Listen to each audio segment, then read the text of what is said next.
Bismillahirrahmanirrahim. Assalamualaikum warahmatullahi wabarakatuh.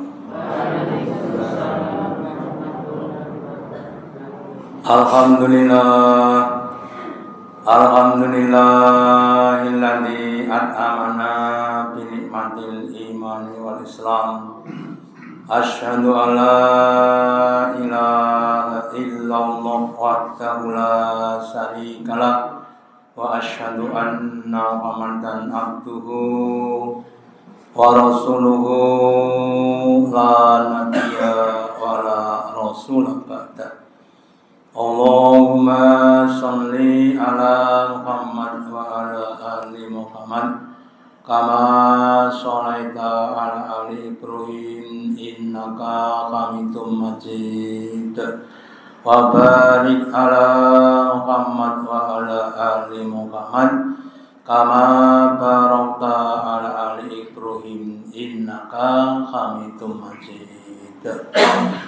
Qala Allahu ta'ala fi kitabihil karim. A'udzu billahi minasy syaithanir rajim.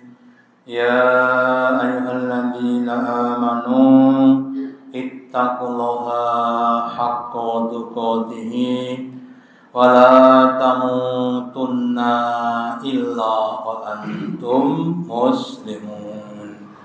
Wa qala Rasulullah sallallahu alaihi wasallam ahabul amali ilallahi awdamuha wa in qalla. Bapak Ibu hadirin yang dirahmati Allah Ta'ala, yang pertama dan utama, marilah kita selalu meningkatkan, menambahi kesyukuran kita, keimanan dan ketakwaan kita kepada Allah Ta'ala dengan menjalankan perintah-perintahnya dan menjauhi larangan-larangannya. Juga pentingnya kita mengistiqomah amal-amal yang kita lakukan sampai akhir hayat kita masing-masing.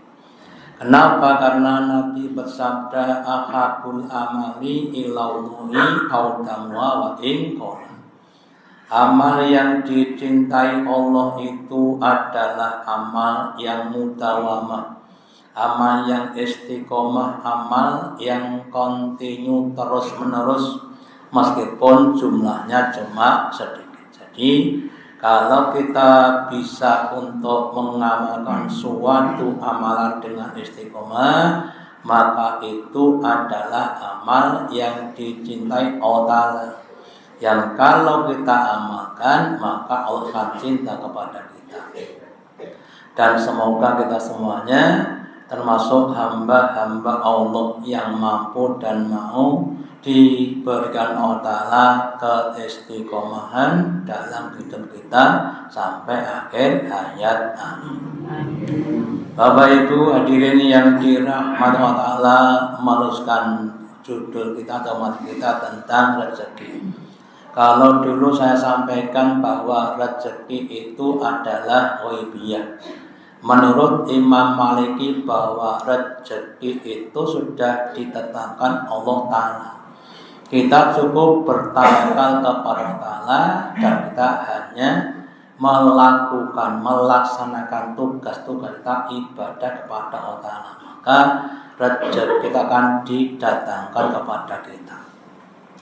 Tetapi menurut Imam Syafi'i yang juga muridnya Imam Maliki, beliau Imam Syafi'i berpendapat bahwa rezeki itu memang harus diusahakan.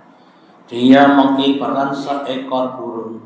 Seandainya seekor burung tidak keluar dari sangkarnya atau rumahnya, bagaimana mungkin dia akan mendapatkan rezeki. Jadi menurut Imam Syafi'i maka rezeki itu harus diusahakan. Nah, kemudian ada beberapa ayat yang menjelaskan, utamanya yang pertama pada sholat Jumat. Ayat yang ke-10 Allah berfirman, wahai orang-orang yang beriman, fa idza qudiyatis sholatu, maka ketika sudah selesai kalian menunaikan sholat Jumat. Jadi kalau sebelum sholat Jumat Kalau sudah dikumandangkan adzan, maka hendaklah kita meninggalkan semua atas keduniaan, entah yang kerja, entah yang apapun, ditinggalkan untuk segera menunaikan sholat Jumat. Tetapi kalau sudah selesai sholat Jumat, fantasiru fil ardi, bertebaran kalian kepada bumi, hendaklah kalian mencari fadilahnya Allah. Wabtagu min fadlillahi, carilah karunia rezekinya Allah. Yang jadi pedagang kembali ke pasar, yang jadi pegawai kembali ke kantor, yang jadi petani kembali ke sawah. Untuk apa? Mencari rezekinya Allah. Walqurullaha kafiran, tetapi kamu jangan lupa untuk ingat kepada Allah dengan ingat yang banyak. Ketika kamu jualan, kamu harus ingat kepada Allah bahwa Allah itu akan memberikan keberkahan kepada orang yang jual beli jika keduanya saling rindu. Pembelinya rindu, ya, penjualan juga rindu, maka akan diberi keberkahan. Tetapi kalau ada yang namanya pendoliman, saling menipu, ya, si pembeli nipu kepada penjual atau sebaliknya, maka keberkahan akan dicabut. Dan demikian juga untuk yang lainnya, yang jadi petani, menyangkut sawahnya, menanam tanaman, itu pada hakikatnya harus sadar bahwa manusia itu hanya bisa menanam, tidak bisa menentukan hasilnya, maka harus taat. Lah kalau kita bisa mencari rezeki dengan Allah, la'allakum tuflihun, supaya kalian itu menjadi orang-orang yang bahagia dunia dan sampai di akhirat. Bahagia dunianya apa? Yaitu dapat mendapatkan fadilah-fadilahnya Allah, mendapatkan rezeki untuk memenuhi kebutuhan hidup kita. Kemudian di akhirat nanti kita akan mendapatkan pahala. Kenapa? Karena niatan kita bekerja adalah untuk ibadah.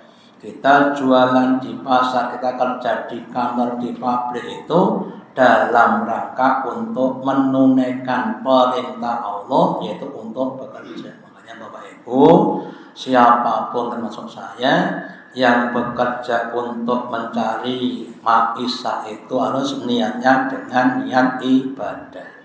Jangan hanya niatnya untuk mencari uang. Kenapa? Karena kalau kita niatnya cuma mencari uang, paling yang dapat uang. Yang kedua, kalau niatnya mencari uang itu kemudian banyak yang menghalalkan segala macam cara. Bu halal, bu haram, yang penting itu duit. Lah beda dengan orang-orang yang beriman. Yang dicari adalah keridhaan Allah Ta'ala. Kalau itu haram ya tidak akan diterima, karena dia yakin bahwa Allah sudah memberikan pada mereka jatahnya untuk di dunia. Kemudian di dalam suatu hadis Nabi bersabda bahwa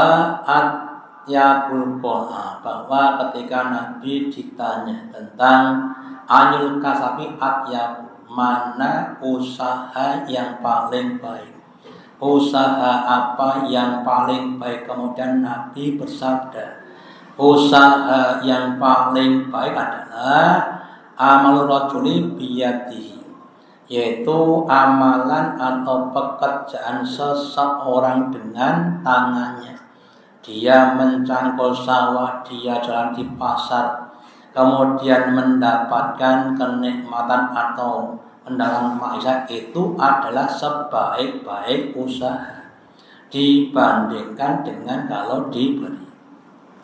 Wa kullu ba'in mabrulin, dan tiap-tiap jual beli yang mabrur, jual beli yang baik, jual beli yang tidak ada tipu-tipuan, jual beli yang tidak ada unsur saling merugikan sesuatu, jual beli yang baik. Makanya bagi siapapun termasuk saya, kalau kita bermuamalah dengan saudara kita, entah jual beli, entah sewa menyewa atau yang lainnya, monggo dilakukan dengan cara-cara yang baik supaya mendapatkan keberkahan dari Allah Ta'ala. Jangan sampai kita karena hanya ingin mencari kenikmatan dunia yang sementara, terus nanti kita menggunakan segala macam cara. Kemudian di hadis yang lain Nabi juga bersabda tentang beberapa infak yang dilakukan oleh orang beriman.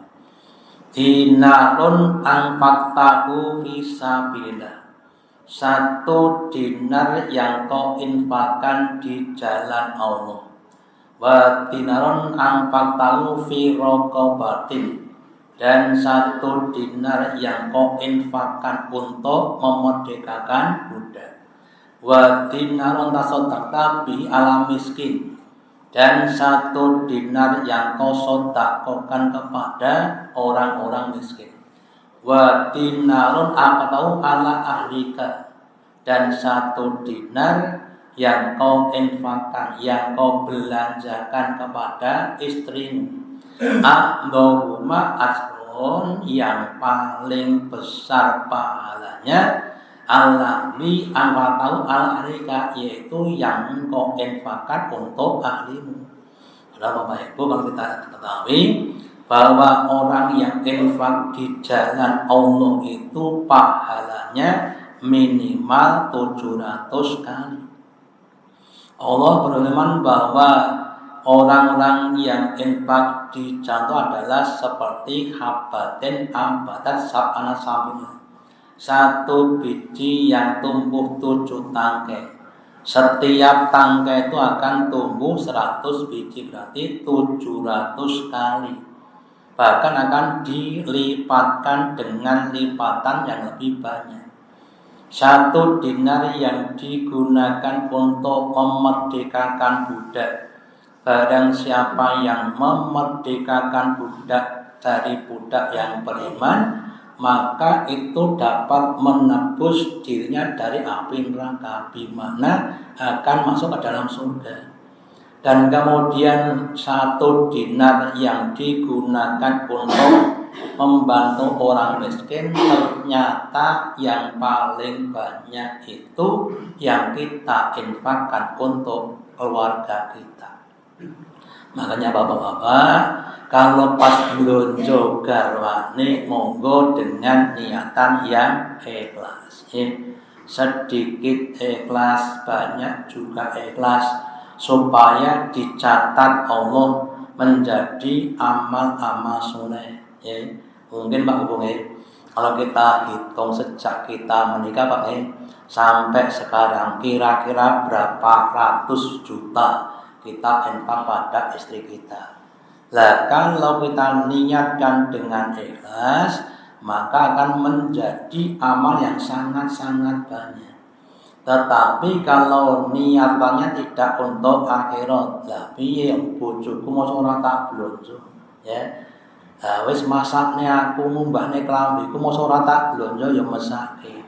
Lah kalau niatnya cuma seperti itu, ya paling-paling dapat dunia, paling-paling dapat nasi dari istrinya. Makanya monggo usaha kita, amal kita di dunia ini harus kita niatkan tidak hanya untuk dunia tapi untuk akhirat. Maka Nabi menjelaskan al-kaisu man dana nafsahu wa amila lima ba'dal mauti. Orang yang cerdas itu adalah orang yang dapat mengendalikan nafsunya dan dia beramal di dunia untuk besok di akhirat, tidak untuk dunia. Makanya kita semuanya harus niatnya sampai di akhirat. Dan kemudian Bapak Ibu, nanti ke depan Bapak-bapak monggo berusaha memberikan nafkah kepada istrinya. Diusahakan yang banyak, boleh banyak apa sih? Yang banyak ton yo sing barokah nek duwe, ya. Kalau enggak duwe ya ditungak-tungani. Ya makanya Ibu-ibu harus pandai-pandai dan banyak mendoakan kepada suaminya ketika kerja, ya. Didoakan dari rumah, semoga diberi rezeki yang banyak dan barokah, sehingga nanti dapat mencukupi kebutuhan rumah tangga tanpa adanya penyakit utang. Kemudian di hadis yang lain Nabi bersabda, Aliyatul ulya min yati sufla. Tangan di atas itu lebih baik dibanding dengan tangan di bawah. Maksudnya orang yang memberi itu lebih baik dibanding dengan orang yang diberi. Lah untuk bisa memberi harus punya apa yang akan diberikan. Punya uang, punya makanan, punya barang, punya pakaian. Lah untuk mendapatkan itu semua butuh yang namanya uang. Lah uang itu secara umum harus diusahakan, harus kita bekerja. Makanya kalau kita ingin memberi, utamanya yang belum punya, maka kita harus kerja, ya. Kerja kita mencari kenikmatan tadi atau rezeki tadi untuk kita berikan kepada orang lain. Lah kemudian mulai dari mana? Wabda biman ta'un. Memberikan infak tadi dimulai dari apa yang menjadi tanggungannya. Tanggungan kita tuh siapa saja, itu yang harus kita mulai, ya. Istri kita, anak kita, ada orang tua kita di tempat kita tuh yang dimulai dari situ. Jangan sampai kita menginfakkan uang kita kepada orang, tapi istri kita nggak kasih infak, ya. Pak, ngapa Bu? Tangga siji wis ngerti. Lah terus lah ngopo ta? Lah blonjone wis tak infake nang masjid kabeh. Muga-muga Allah paring ganjaran sing akeh. Oh ya Pak, alhamdulillah. Bu, mau Pak? Wis masak burung. Nggih. Lah ngopo ora ndek beras? Ora duwe lah poso bareng-bareng. Namanya enggak baik. Jadi infak itu dibolehkan selama tidak merusak ekonomi rumah tangga. Pak, tangga siji Pak, iya Bu. Terus piye Bu? Wis infak mau kabeh. Ora masalah. Aku wis duwe duit tinggo 3 sasi. Enggak masalah. Nek pun duwe napa jagan. Tapi kalau belum mengerjakan ya jadi masalah. Jangan sampai seperti itu. Karena yang namanya tanggung jawab itu akan ditanya atau akan sana. Jangan sampai istri kita, anak kita terlantar, maka dipenuhi dulu. Lah setelah itu kemudian baru kita gunakan untuk yang lain, ya. Istrinya, anak sudah cukup, terus untuk yang lainnya, untuk fakir miskin, untuk anak dan sebagainya. Jadi jangan sampai keliru, ya. Kemudian waqshodakotin andorikina, dan sebaik-baik sodakoh itu adalah dari orang yang dia itu janjane yojik butuh, ya. Janjane yojik butuh untuk bisa kaya, tapi diinfakkan. Kenapa bisa begitu? Karena melepaskan sesuatu yang kita masih butuh itu membutuhkan pengorbanan niat yang besar. Tidak? Beda dengan kita sudah enggak butuh, sudah mau sakaratul maut, ya.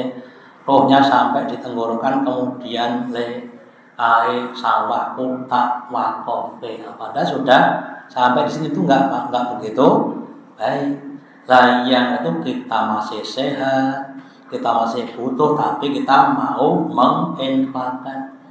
Sawah pusing gitu disokan 3 patok tak wakaf menika kabeh. Itu yang sangat besar manfaatnya. Terus wa mayyat takhir, barang siapa yang dia menjaga diri dari meminta-minta, yafihullah, maka Allah akan menjaga dia. Jadi Bapak Ibu, kita itu kalau bisa berusaha menjaga diri dari meminta-minta. Orang beriman tidak boleh meminta-minta kecuali ada 3 perkara. Yang pertama, memang dia tidak punya apa-apa sama sekali, disaksikan oleh 3 orang. Lur, opo tilik ana dompet kok enek opo? Ora enek opo-opo. Ada berasnya betul ora enek beras. Kemudian baru boleh meminta. Itu saja sebatas kebutuhan yang dasar. Tidak boleh berlebihan. Sementara orang sekarang Bapak Ibu banyak yang sudah punya harta atau uang tapi masih banyak yang minta-minta. Lah orang yang minta-minta tanpa ada keterpaksaan, maka besok di kiamat akan dibangkitkan dalam keadaan mukanya tidak ada dagingnya. Berarti kantor muka tertengkorak. Makanya kita semuanya usahakan untuk tidak minta-minta kecuali kepada Allah. Nah kalau diberi lain perkara, ya kita nggak minta tapi dia beri kita terima. Tapi kalau bisa jangan minta. Terus uamanya stagni dan barang siapa yang dia merasa kaya, merasa cukup dengan yang ada, yughnihillahu, maka akan mengkayakan dia. Allah akan memberikan kekayaan dalam hatinya, merasa cukup dengan apa yang ada. Makanya mungkin samanya harus bermental kaya. Mental orang-orang yang memberi, bukan mental yang meminta. Kemudian usahakan kita kaya, bukan kata kaya hati. Hati kita cukup dengan apa yang ada pada kita, diberi kekonaan oleh Allah. Terus kemudian dalam sebuah hadis yang lain Nabi bersabda tentang larangan meminta-minta. Man sa'ala min ghairi faqrin, ya. Barang siapa yang dia meminta-minta dengan tanpa kemiskinan, bermakna tidak dalam keadaan miskin. Bahkan nama yakulu jamrota, maka seakan-akan dia itu makan momo, ya, memakan bara. Jadi kita tahu kalau orang itu tidak butuh banget, tidak terpaksa kok, kemudian cuma minta, maka apa yang dimakan itu seperti memakan bara. Wong maem sego bungi rodok panas sithik niku ten tutuk wis rasane ra penak. Napa meneh nek ngemplok bara, ya. Maka harus kita hindari. Kalau Bapak Ibu, ya, kalau kita cermati di jalan-jalan banyak orang-orang yang memang biasanya minta-minta, ya, sudah punya apa yang dia butuhkan tapi masih minta-minta, maka ini harus kita hindarkan, ya. Kemudian Allah akan melapangkan rezeki dan menyempitkan rezeki. Allah berfirman dalam surat Al-Ankabut, Allahu yabsutur rizqa liman yasha'u wa yaqdirulah.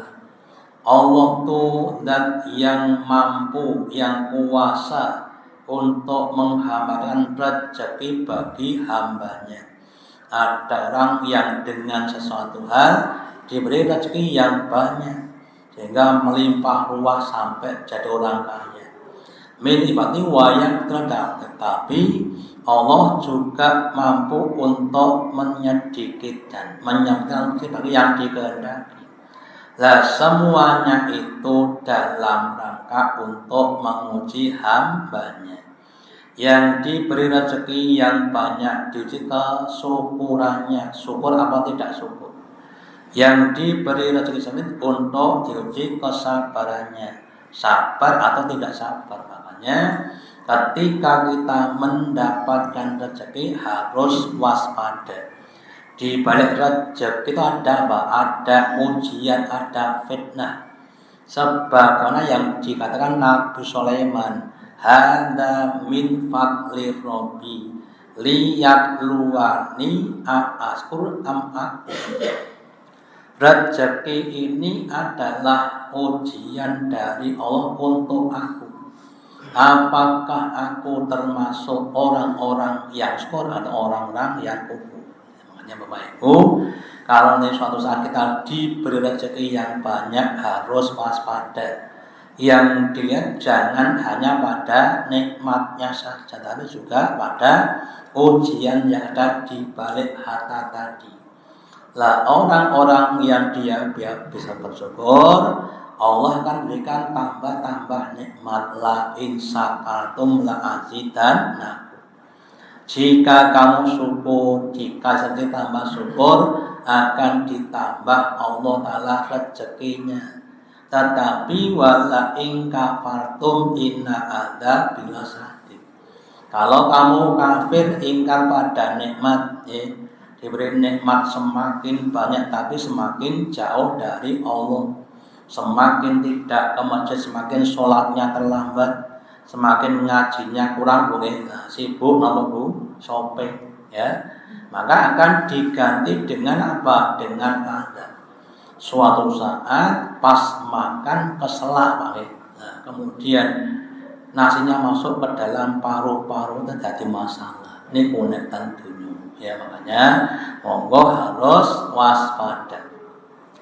Demikian juga kalau disemikan rezekinya, di balik kemiskinan itu ada ujian, sabar atau tidak sabar, Lah kebanyakan orang tidak sabar dengan kemiskinannya.